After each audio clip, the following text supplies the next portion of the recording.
Hey there guys, PC Guy here with the news in tech and gaming for the week, and it's been a week that we kind of been waiting for, considering AMD had their investors call just on the 5th of March, which is just a couple of days ago, and we were all hoping to get some exciting news, hopefully, on the next generation, especially in the graphics card department, and we did hear some stuff about that, even though it wasn't as much as we hoped we would see.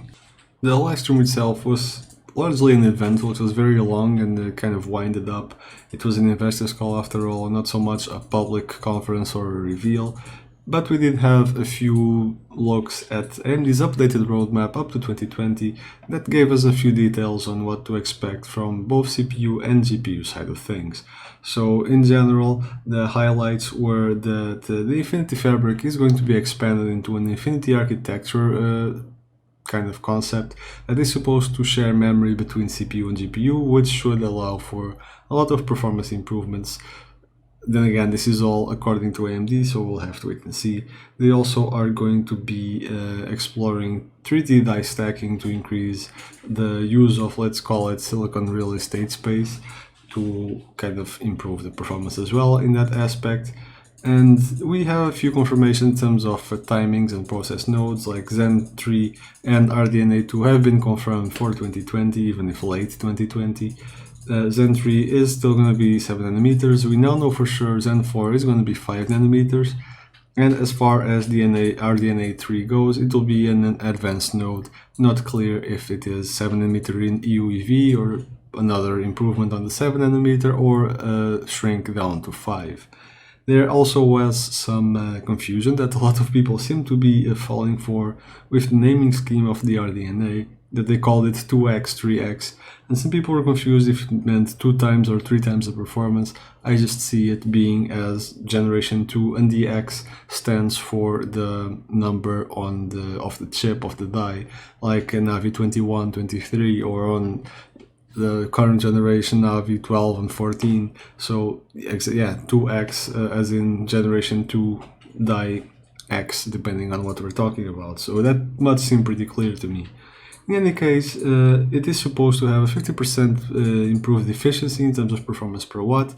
Probably will not translate into a 50% increase in gaming performance, mind you, but it is quite a sizable claim, considering it is the same architecture as RDNA 1, the current Navi cards. They are both on 7 nanometers, so it's purely from the architecture and not due to some kind of process node shrink. So if this does stand to be true, that is actually quite impressive. They confirmed the hardware acceleration for ray tracing, and they revealed kind of, well, more like gave a sneak peek of an AMD card, a reference cooler that is not really matching any known cards right now. So this is a sneak peek at possibly some other future cards, unless it's just a hander to generate hype. They also announced that they will be splitting the RDNA architecture into the RDNA for gaming and CDNA for compute cards aimed at data centers.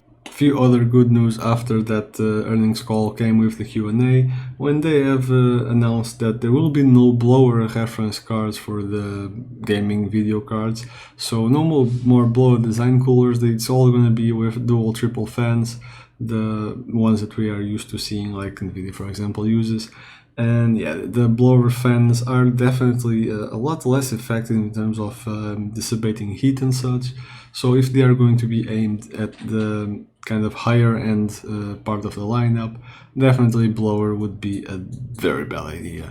So we did not learn a whole lot of new interesting information. Obviously this is all interesting and it's good to know, but no actual product reveals, no actual time frames. We have a broad roadmap that we know how they're going to be aiming for in terms of 2020 up to 2022, but as far as, for example, next generation RDNA, we don't know when it's coming. Next generation Zen 2, Zen 3, we also are not really sure when it's coming. So the thing that we were looking for, the actual reveals, product announcements, we didn't really get to see that other than a vague, it's coming in 2020, which we already knew. What we know now for sure that got now confirmed is, for example, that Zen 4 is 5 nanometer, but there was already a lot of it was very strongly suggested that it was going to be, so it's not exactly the groundbreaking news at this point. It is good to hear that the card coolers are going to be improved in the reference models, so well, that's probably the most significant piece of good news that we've heard here. On Intel side of things, they seem to have finally gotten a grip of reality, at least in some way. CFO Judge Davis at a conference this week, covering a wide array of subjects, but the point to take away from this all in terms of Intel's attitude faced with AMD's resurgence is that they finally seem to be admitting that they are lagging behind. The whole article is kind of long, as you can see. You can read it on Tom's Hardware if you are interested. But to sum it up, it's basically them saying that the 10nm era, which they are claiming they are in now, even though there is no actual 10nm desktop parts out there, and that's what I personally would assume to be the, at least as far as consumer goes, the staple for what kind of process Intel is. They are not on 10nm right now because the bulk of their lineup is not 10nm, that's my opinion. But they say that 10nm is disappointing, that 7nm, that they expect to reach process parity, so equaling with AMDs and TSMCs on the 7nm era, and they expect to catch ahead again when they finally reach 5nm, whenever that might be. So this is all assuming that AMD does not make another huge leap forward. So, but yeah, in any case, it seems to be that for the next couple of years, Intel is kind of braced for being disappointing, because they themselves are already saying that right now. And apparently 10nm is not going to be kind of living up to the refined 14nm standards in terms of, for example, frequencies, IPC, that sort of stuff. There probably will be improvements, but not as much as you would think. And yeah, they said it themselves. They only expect to reach some kind of quality parity with 7nm, and that's still several years down the line. And as for the claim that they will be at the forefront again at the 5nm era, that is even further down the line, so I don't see how they can expect to make those claims when so much could happen in the meantime. But in the meantime, it's more bad news for Intel. And this bad news seems to be that the CSME bug, which basically runs the encryption for your whole PC and keeps things safe, to put it in a very broad term, is not patchable, it's not fixable, and there is nothing that they can really do about it. And the only way to kind of really address it is to use a CPU that does not suffer from those flaws. And on Intel, those only CPUs not affected are the 10th generation CPUs that are going to be coming out sometime later in the year. So yeah, basically they're saying that the only way not to be affected by this vulnerability, which is a quite serious one, is to get the latest generation CPUs, and if you don't have one, you are vulnerable to this sort of attacks, which might not be the easiest to pull off, mind you, but there is always a possibility there. You know what other way there is to not be vulnerable to the sorts of attacks is to not use Intel at all. So yeah, there's also that option, and it's becoming more and more attractive each time one of those bug reports comes up.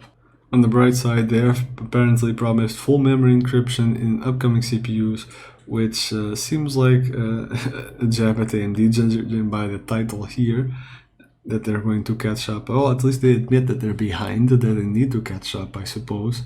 And yeah, this might at least fix some of their vulnerabilities, even if not all. Now addressing the latest Nvidia things, GPU with almost 8,000 CUDA cores and 36 gigs of HBM2 memory has been spotted on Geekbench. A few other CPUs had been kind of spotted earlier in the week or the week before with 7.5 and 7K CUDA cores, and this one is almost reaching the 8,000 with 7,936. Now don't get your hopes up, this is not going to be a consumer card. No consumer card really would need so much RAM, to be honest. And well, yeah, if you just look at the base clocks, it kind of becomes obvious that it is more in line with the data center cards like the Teslas and the Quadros than the RTX lineup itself. So don't hope for a consumer's card. It might possibly be unveiled at the GTC or something like that on Nvidia's keynote. but it's not going to be a consumer card, and I don't think we'll get an announcement for those there either. But yeah, it's kind of traditional that the data center cards make their appearance first. So yeah, it's always a good thing, because the sooner these come out, the sooner we probably can expect the consumer level Ampere to come out as well. Speaking about Nvidia's GTC announcement, it has been shifted from being an actual event to just being a live stream online due to that which will not be named. Apparently that's not okay to talk about on YouTube. And yeah, so if you are interested on looking at it, you'll be able to see the live stream online. And well, let's see what they actually have to announce. The first event to be cancelled due to Mr. Voldemort there. And yeah, it's not the first one. GTC was moved to online, as you could see. Other events like there's multiple that I have heard that have been cancelled completely. E3, however, seems to be going forward, so we'll see about that, and if it actually keeps going forward, or if it is also cancelled in the meantime, depending on the worldwide health situation and such. Mesa is, well, remake slash remaster of the Half-Life video game series, especially Half-Life 1. It has been developing since 2012, I believe, and since 2015 in early access status, and it is now fully launched, and I have only seen a few screenshots in the release trailer, but the graphics seem to be quite nicely updated to today's standards, at least mostly for a remake of a game, and seems to be very decently reviewed as well. I have not tried it out myself, mind you, so I'm just going by what I can see on the Steam reviews and such. But yeah, considering everyone's just been aching for a Half-Life 3, and that's kind of nowhere to be seen, this seems to be the closest that it can get. Some welcome additions seem to be an all-new soundtrack and voice acting as well, so it brings the game a little bit better to today's standards, while supposedly preserving everything that made the game interesting to begin with. The most interesting part of this piece is that Black Mesa is not actually developed by Valve, but it's by a group of modders that got permission from Valve to actually go ahead and make this into a full-fledged game. So it's pretty great to see the quality that this title seems to have at first glance, made by someone that's not a multi-billion-dollar company and actually manages to pull it off if the reviews are to be judged. So hopefully that leads the way to companies letting people have some freedom as well to develop games on their own without, well, basically being unable to due to copyright issues. Now this has been it for the news in tech and gaming for the week. Hope you guys have learned something that you didn't catch throughout the week and have managed to keep up with the news. As you might notice, there is a little addition there in the background that I am going to do an unboxing video whenever I have the time for it, because let's face it, it's not easy sometimes to find the time to record. But I'll do an unboxing video for that when I get to it, and I would love to say that I was going to do a build video and show the results soon, but that could still take a while because I still need to get rid of my own custom desk before I do that, so yeah, that might take a while. In any case, hope you guys enjoyed it. I'll see you guys in the future, and keep your eyes peeled for the unboxing video for the Leo 11 Dynamic XL that I have there in the background and will hopefully be in news pretty soon. So drop a like and a comment if you enjoyed the video, consider subscribing if you'd like to help us grow and have more and better videos in the future, and I'll hopefully see you next time.